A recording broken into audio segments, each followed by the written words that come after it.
Живелимете фондот политике, со овде додифлјасим Башкиме Славијанка Петровска, да се некам на студија. Благодарам што дојдовте. Благодарам на поканата.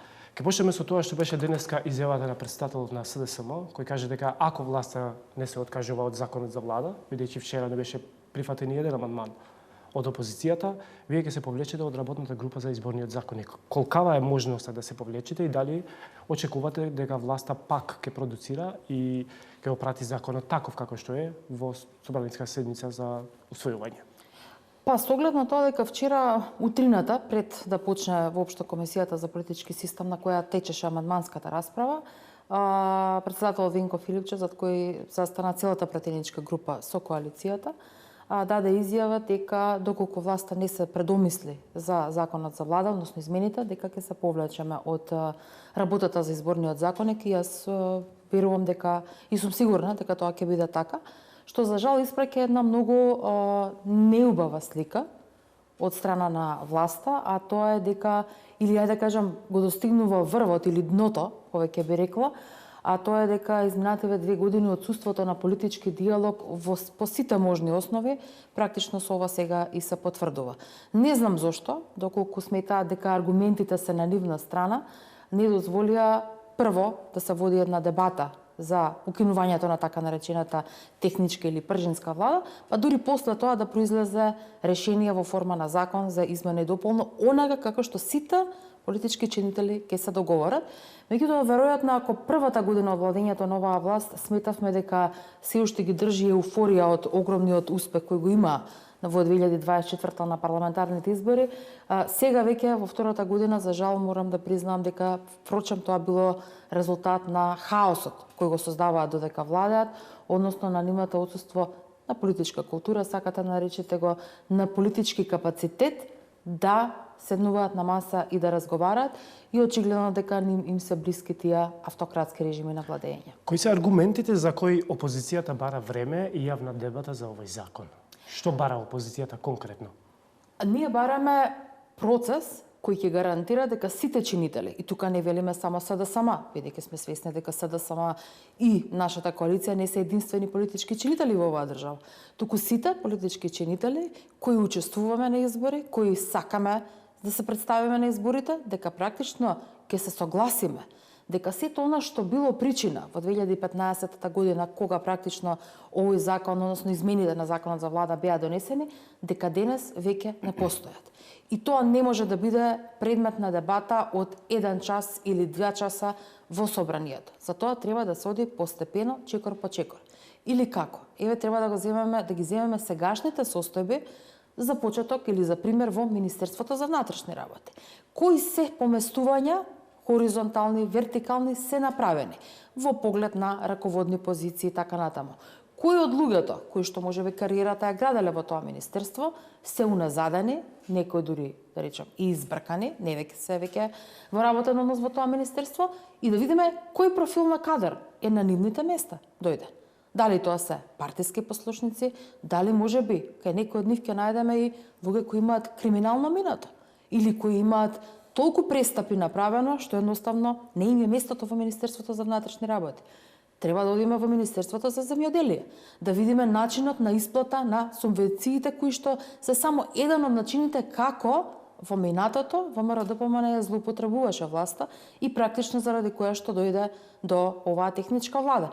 Ако сето тоа го земеме и ако видиме дека навистина има реални подобрувања и ако гледаме дека кадрот кој во моментов е распределен на високи позиции во министерствата, кои се опфатени со техничката влада, тогаш зошто ни за еден таков диалог да не се согласиме сите дека навистина е на добар пат? Како сакате да се согласиме дека се е во ред во Министерството за земјоделие, кој е едно од министерствата кои е опфатен со оваа техничка влада, кога за помалку од 2-3 месеци таму имавме 2 крупни корупцијски скандали, заради кои што парите од ИПАРД програмата се замрзнати за нашата држава. За жал, земјоделците тоа и оние кои се занимаваат со тоа најдобро го знаат. Како овие не се доволни аргументи да седнеме на маса и да ги изложиме секој своите стравувања, гледања и така натаму. Особено иритира скратената процедура. Ако власта сегашната додека беа опозиција исклучиво не критикуваа, за скратената процедура, за носењето закони со европско знаменце.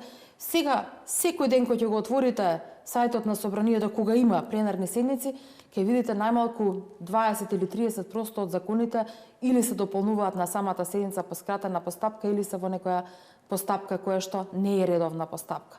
Тоа укажува на фактот дека власта на вистина е збунета, веројатно лошите резултати кои ги имаат, особено ако сакате во делот на спроведувањето на реформата, односно пакетот на закони за реформа, кон нашето пристапување кон Европската унија, ако ја отвориме и темата на економија, каде што страшни се резултатите во негативна смисла на зборот, тогаш веројатно и ваквото панично нивно однесување веројатно ќе добие и објаснување. Доколку власта ќе протурка до Собранието да се усвои закон за влада, а истовремето вие не учествувате во работната група за изборниот законник, кој истиот треба да биде проследен во Собранието и така да се усвојува.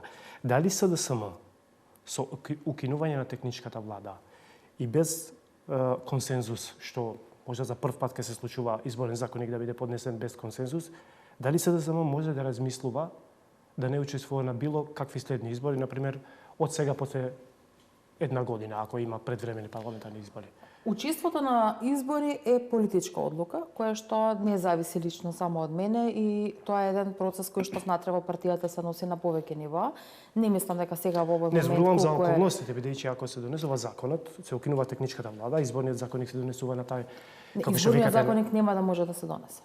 Затоа што изборниот законник заедно со законот за пратеници, деловникот на Собранието и че нам беше законот за финансирање на политичките партии, се неколку 4 закони, мислам дека вкупно беа, кои што согласно деловникот се исклучени од така наречениот филмбастеринг, односно има можност да бидат блокирани за жал. Меѓутоа, кога власта не покажува демократски капацитет, тогаш опозицијата и ние како политичка партија сме должни да ги искористиме сите инструменти и механизми кои ни стојат на располагање. Спомнавте закон за пратеници, власта предлагаше да нема двојно државјанство од страна на пратениците, вие одивте уште еден чекор погоре, министрите да немаде.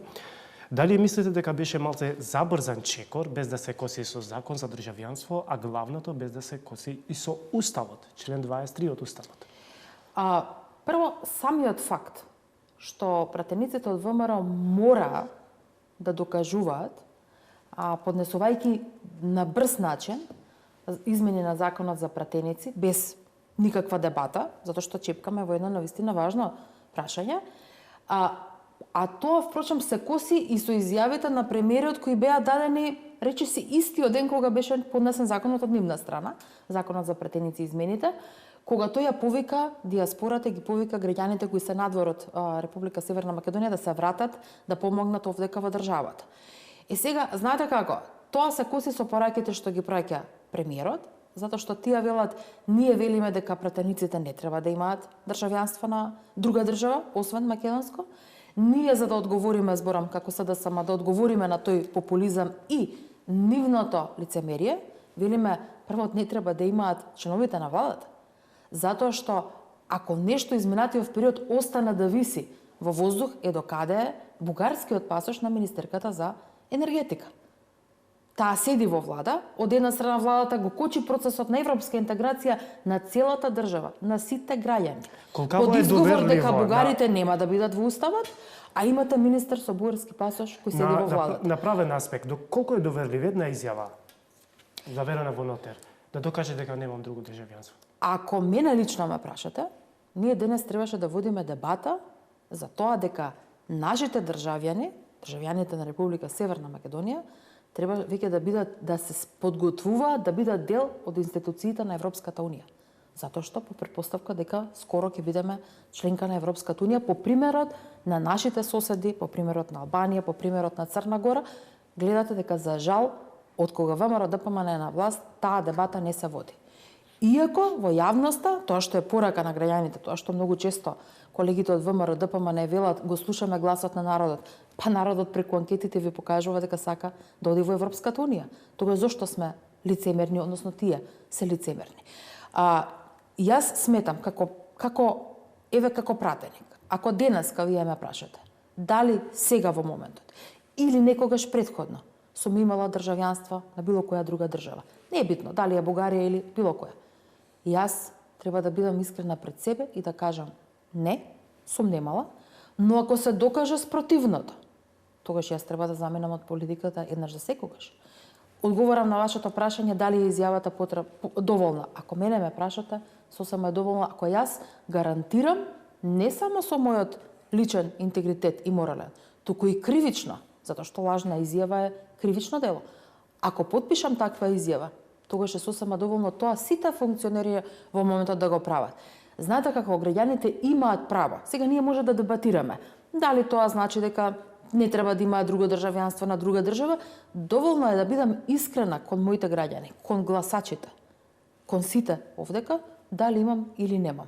Не знам зошто на ВМРО да помене, тоа ми е многу болно прашање. Сега се поставува прашањето дали во изминативе 2 години, па тие можеби не работеле на тоа да ги поништат своите државјанства, па дури сега излегуваат храбри во јавноста и велат дека немаат државјанство или дека се подготвени на овој закон. Не случајно, пред како го набројував пред малку, го споменав и овој закон, дека може да биде блокиран исто така при носењето. Но прашањето е што со овие теми кои сега се отвараат, ние допринесуваме или власта допринесува за подобар живот на граѓаните. Ништо. Бега од она што е реалноста. Реалноста е дека потрошувачката кошничка се зголемува, платите остануваат на исто или се намалуваат. Сега да ја прашам малце за тоа што вие повикувате закани на премиерот, за кој бевте пред обвинителство, поднесовте кривична пријава за заканите на премиерот, што вика дека ќе бидат, има чувство дека функционери на СДСМ ќе бидат гонети кривично. Дали сметате дека индиректно е повик кон обвинителството да се занимава со опозицијата, или стварно премиерот знае нешто за која што во иднина СДСМ и членовите на партијата може да се најдат пред органите на прогонот? Знаете како, не е само изјавата на премиерот. Ако изминатиот период, особено овие неколку дена, ги следам медиумите, сите, забележав и коментари од новинари кои одат чекор понатака. Па со име и презиме повикуваат членови на СДСМ, некои од нив се дел од раководството, председателот Венко Филипчи и така натаму, за конкретни, не би ги рекла предмети, бидејќи во јавноста нема информација дека има такви предмети, но некои конкретни, според изјавите на тие новинари, кривични дела. Сега се поставува прашањето, дали не се оди чекор понатаму? Па повторно да се враќаат оние начини на функционирање како што тоа го правеше режимот на Никола Груевски, кога преку никои нивни гласноговорници се издаваа информации или пак можеби се создаваше лажна слика во јавноста со цел да се манипулира јавноста и така натаму. Тоа е многу сериозно прашање. Од една страна, ние може сега сите да нагодуваме и на некаков начин да правиме политички притисок, медиумски политички притисок врз јавниот обвинител и јавното обвинителство. Ако сите се залагаме за правна држава, за владење на правото, мислам дека треба да внимаваме на сопствените изјави, особено од носителите на извршната власт, затоа што тие, впрочем, ја имаат реалната моќ. Така што, ако сакаме, особено извршната власт, бидејќи предлог на владата беше државниот обвинител, ако сакаат да му помогнат да го зачува интегритетот и навистина да сработи, без разлика, дали виновниците или тие кои што се сторители на кривични дела се од левата или од десната или централната страна во парламентот, опозиција, позиција и така натаму, да ги изведе пред лицето на правдата.